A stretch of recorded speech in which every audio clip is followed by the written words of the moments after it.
Hello and welcome to the CDP Europe Awards 2021 here on Euronews. For the next half hour, we're going to be talking to European mayors, investors, CEOs of leading European companies, the European Commission's finance chief, and we'll have a message from German Chancellor Angela Merkel, all of them focused on the transition towards a greener and climate-neutral economy. To explain more about this event, I'm joined by CDP Europe Executive Director Max Weiss. Max, this charity of yours is all about environmental transparency and action. What are the big trends this year? CDP runs the world's environmental disclosure system, and we've seen some really great progress towards the Paris Treaty.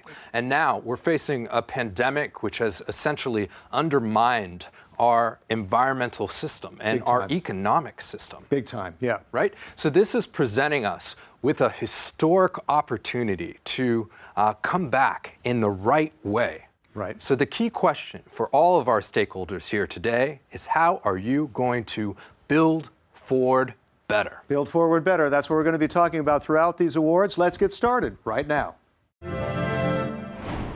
When you talk about climate change, there is no bigger debate than the one on fossil fuels and how to decarbonize the heaviest of industries. Let's talk to some of them. Jan Jenisch is Chief Executive Officer of the world's largest cement company, LafargeHolcim. Marianne Vinholt is Chief Financial Officer at the Danish energy company Ørsted, and Francesco Gattei, Chief Financial Officer of the Italian oil and gas giant Eni. So we need a COVID-19 sized drop in emissions, 7 to 8% a year, to cap global warming at 1.5 degrees Celsius. So given the experience you've been through, this is a question to all of you. Is it realistic to achieve this? Marianne. Yes, it is realistic, but it requires that we really accelerate the green transition, and it requires bold decisions. We have the solutions for green energy because we now can build green energy cheaper than we can build fossil fuels in most parts of the world. But we also need to mature technologies to decarbonize the hard-to-abate sectors. But Jan, making cement, for instance, I mean, how can you be realistic about these targets? No, we're going to make it happen. I think now as we emerge from the COVID-19 pandemic, I think our normal way of living needs to be one of economic progress in a much more sustainable way. And this year offers us a transformational moment for all of us to shift gears. Francesco, you lead one of those industries that will make the difference if we make this or not. What chance do you think we have, in your view? What is important is that we recognize the challenge, we recognize the efforts that have to be done. The challenge is to decarbonize a system that was built in 250 years, and we have to use all the levers available, and all the players, so customers, government and suppliers, are to play their game. We have to be pragmatic, we have to be economically driven, efficient driven, and we have to be innovative in the way to play, and not ideological. Right. That is the answer to this question. So, Francesco, can you give me one concrete example of how you're doing that at Eni, an energy giant, how you're making that transition? But we are playing all the different ways. We are expanding our capability in renewables, clearly, that is the easier way. But on the other side, we have to provide the new products to the market, so buy biofuels with our specific technology, and reducing the emission of our operations. To reduce emission from our operation, we have to increase efficiency, we have to produce more gas, and we have also to deploy carbon capture and storage systems. Okay, well, Jan, over at LafargeHolcim, I mean, I would tend to think that it's more of a burden than an opportunity for you to make that transition, but what do you think? No, we are totally excited to make this happen. So already today, our top sustainable product, cement, is using 20% of recycled demolition waste from old buildings and old infrastructure. In our concrete, our EcoPact green concrete is already using 1/3 of the product is recycled demolition waste. So we're totally excited now with this new path. And honestly, as a company, we are excited that from society to politics to the consumer, they all want this to happen. Marianne, I'd like to pick up on that too. Ørsted has made the CDP A list again. How did you make that transition? How are you making that transition so fast? Are you the benchmark now for your sector? That has been done by exiting a lot of activities. We have made a lot of divestments, but also by setting extremely challenging targets for ourselves.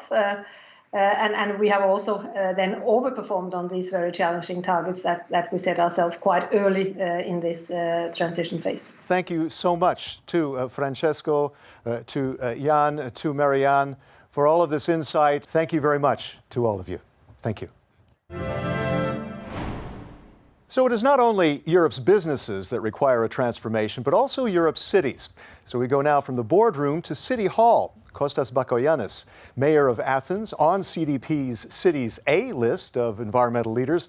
Particularly over the past year, mayors have faced extreme challenges. Alongside managing the impacts of the pandemic, there's the need to continue and scale up the efforts to reduce their city's emissions, to make changes to the city spaces to adapt to climate impacts and build resilient, better living spaces for their citizens. 3/4 of Europeans, they live in cities, and it is in cities where most emissions and environmental impact take place. How do you see your role in a green recovery from COVID-19 and delivering on the European Green Deal? That's a big job, Kostas, isn't it? It is, and at the end of the day, we have to be very clear about our strategic goals. Is it about just bouncing back, or is it about bouncing forward? Because, this crisis is also an opportunity. It's an opportunity to transform our cities and bring them into the new century, into a different time with different challenges.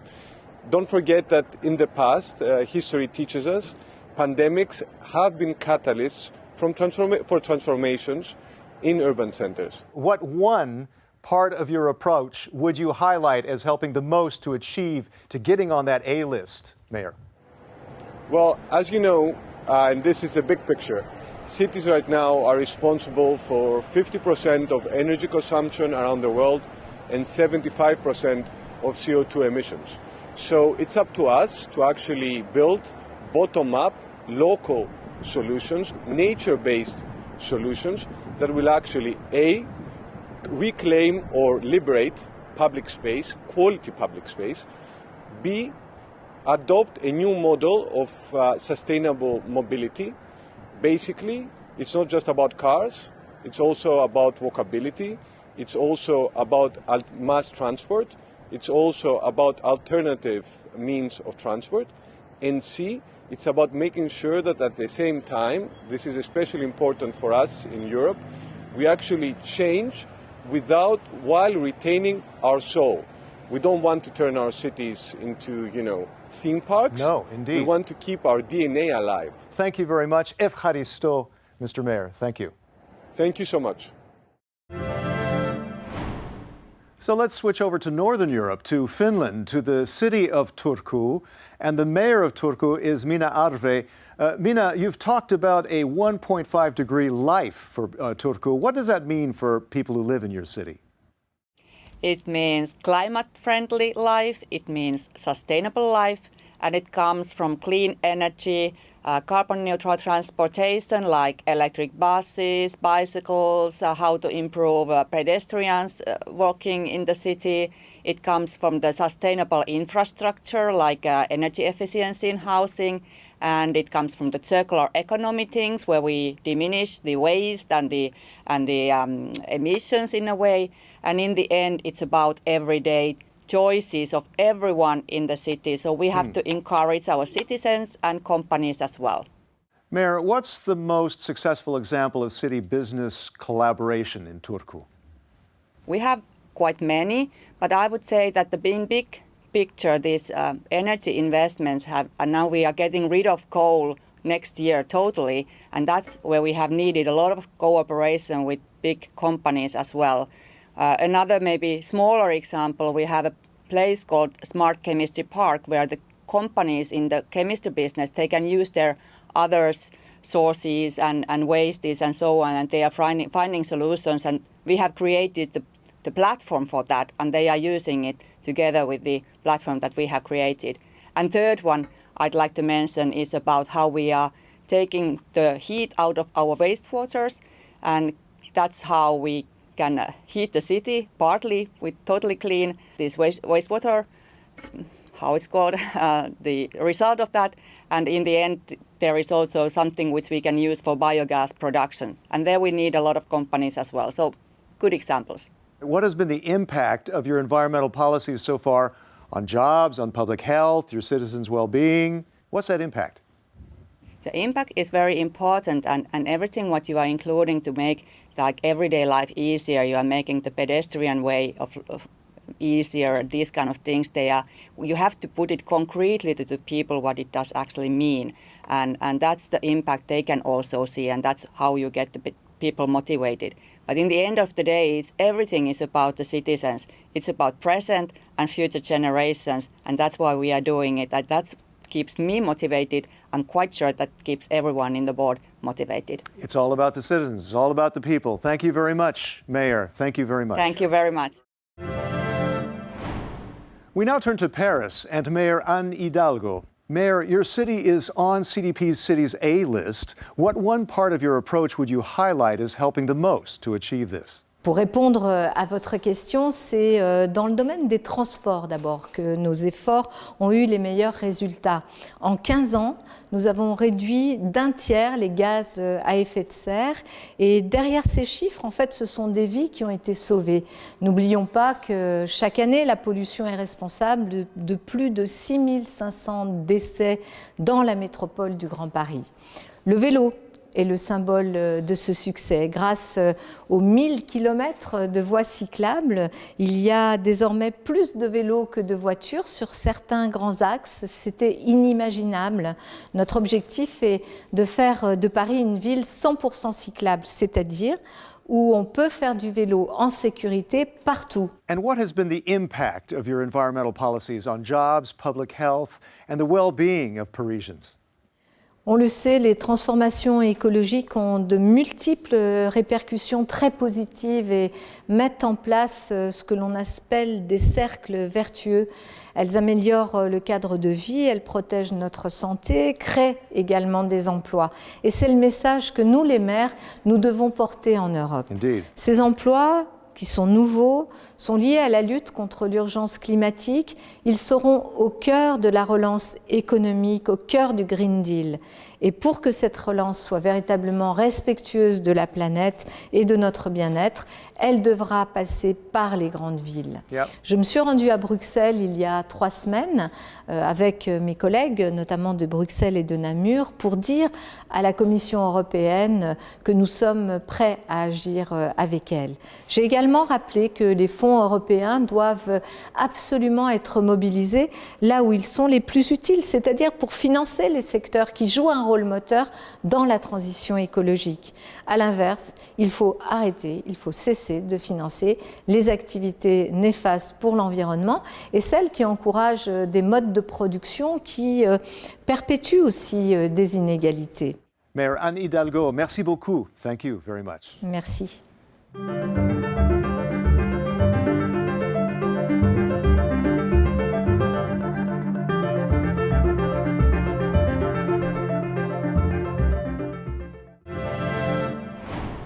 So our guests have talked a lot about reaching 2030 targets and achieving net zero emissions by 2050. Through the Green Deal, the EU is looking to move a minimum of 1 trillion euros of sustainable investments by 2030 to unlock and fund the technologies needed. Two people who are key to making this happen are Mairead McGuinness, European Commissioner for Financial Services, and Ambroise Fayol, Vice President of the European Investment Bank, or EIB, now dubbed the EU's Climate Bank. The CDP Europe report from last year found that European companies must double their investments to get to net zero by 2050. How can the EU drive them to close this gap more quickly and shift the trillions? Let's start with you, Mairead. Well, I suppose we have a destination. We know that we have to be climate neutral by 2050. So in a sense, this is something that has to happen. So how do we, if you like, re-engineer the financial system towards sustainable investments? Right. And the key to me is also in the transition finance. So how do we finance those companies who want to get there, but at the moment can't? You're right. We need to mobilize a huge amount of money. And it means several things. We need companies to understand their impact on the environment and indeed the impact of climate and environmental degradation on their accounts, So that's key. And investors need quality information so that they can make investments in line with their choice if they are very much supportive of the climate targets. Right. So there's a lot of initiatives within the Commission happening, and equally at a global level, this issue is now much higher up the agenda. And again, the Green Deal, the European Green Deal, is all about more sustainable economies, more sustainable societies. So getting the investment flows will be essential to deliver on all of that. Well, okay, Ambroise, yeah, getting those investment flows. Can you give one example of that? We are financing, on average, every year, around 60 billion euros of projects. So we are a big institution. We are financing a lot of projects in renewable energy in Europe. We are financing a lot of projects for energy efficiency of buildings, of colleges, of universities, and we are financing a lot of projects related to innovation that have a climate component that is absolutely needed, because we know that we need innovation to reach the 2050 climate neutrality objective. Mairead, can you give one concrete example of how the Green Deal is having impact now? Well, first of all, that we're very committed to it despite COVID-19. And I think there was a sense perhaps that some were saying, well, let's park our ambition on climate and biodiversity loss because we're trying to recover from a pandemic. But in fact, the pandemic has heightened our awareness of the need for more immediate action. And we need to also understand, and this will be a challenge, that it isn't just climate we're talking about. That's clearly the big, if you like, concern, but also environmental degradation. We're talking about water resources, all of those things, including social issues. So in future, in a way, our companies are going to have to report their financial, if you like, performance, but equally and on an equal footing have to report their environmental, their social, their climate performance. Right. So this is, if you like, a very holistic approach on the EU Commission level to, if you like, push for that change. Yeah, because we've set these targets, climate neutral by mid-century, but how do we do that? We got to get down to the nuts and bolts of that. In the finance side, in the political side, we need that commitment. What does that roadmap do as far as how the EIB operates? Well, what it means is that for half of what we are going to do by 2025, it will have to be in the field of climate action or environmental degradation. That is something related to projects to increase solar power, to increase offshore wind farm. These kind of things that are also extremely important to finance. It means also a lot of energy efficiency that we are doing, but that we will do much more. It means innovation. So what we need to be sure of is that every project that we finance is in line with the objectives of the Paris Agreement. And we were the first institution to do that. So that means the first institution, in other words, you are actually declining loans on that basis and taking others on that basis. Yeah, exactly. That means that there are things that we were financing before and that we will not do anymore. And if you want one example, we used to finance airport expansions. We will not do that anymore. Indeed. Mairead Ambroise, thank you very much. And we hope that this does drive us in that right direction. Thank you very much. Now, it won't be possible to meet any global climate goal without protecting our natural capital, biodiversity, global forests, and water resources. To talk now about how all environmental topics must be seen as one, I'm joined by the CEOs of Swedish asset manager Handelsbanken Fonder and the Austria Fibers company Lenzing. That's with Magdalena Wallqvist Alveskog and Stefan Dobotsky. Welcome to both of you. How important is it that the European economy shift unsustainable resource consumption to a circular model for meeting the climate neutrality goal? And how far away are we from this being a reality? I think it's not only important, it's critical. We have to go into climate neutrality, but we also have to combine that with achieving the goals of the Agenda 2030. And by doing both of these, we can not only change consumer behavior and new technologies, we need to change to a new circular mindset. Stefan, critical, need to speed up? I think it is critical, but it will take time. So yes, we need to speed up. It is critical because we see a potential of up to 45% of the total carbon reduction we need to accomplish just by going circular. And it will take time because, as was mentioned, it will take time to get the consumer on board and to get technology-wise ready. And I think we are yet at the beginning, And I do not yet necessarily see that we are riding the wave as we need to, but we have started. But at the moment, we are still below 10% of making circular really a part of the carbon agenda. So what are you doing about that? On our front, we have a relatively simple business model. We take carbon and sunlight, or the trees do that, and we turn them into biodegradable, compostable products. Lensing is greening up the value chain within textiles, and that is important because textiles account for 10% of the carbon footprint. It is 150 million tons of waste every year, and what we do is we make a very, I think, meaningful contribution. Magdalena, Handelsbanken attracted the largest inflow to Swedish mutual funds in 2020. How much of this is due to more sustainable funds? It's a bit hard to tell because we have turned all our funds into sustainable funds in one way or the other. So I would say all our inflows came into sustainable funds. But note that half of the inflows to our funds, which is 1/4 of the total net inflow to the Swedish market, came into one fund, our Handelsbanken Sustainable Energy. So you can definitely say that the customers are interested in investing in the future and in energy efficiency and sustainable energy. Stefan, how key is protection of natural capital for meeting the Paris Agreement, the climate agreement, and how do you approach this investment in nature in your strategy? We're very committed to really science-based approaches.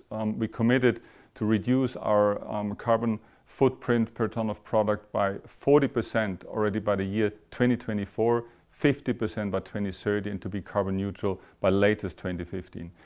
However, I think on the larger scale, and that's a challenge for government, we need to come up with frameworks that go beyond GDP in its traditional measure and traditional way to define progress of the world. And I think these are concepts that indeed are complex, are difficult, but I think this is more for policymakers to think of. We in industry can take the lead by influencing with the right KPIs and putting value to some crucial KPIs already in our investment decisions today. Stefan, Magdalena, we must go beyond, as you say. Thank you very much for joining us on the CDP Europe Awards. Thank you.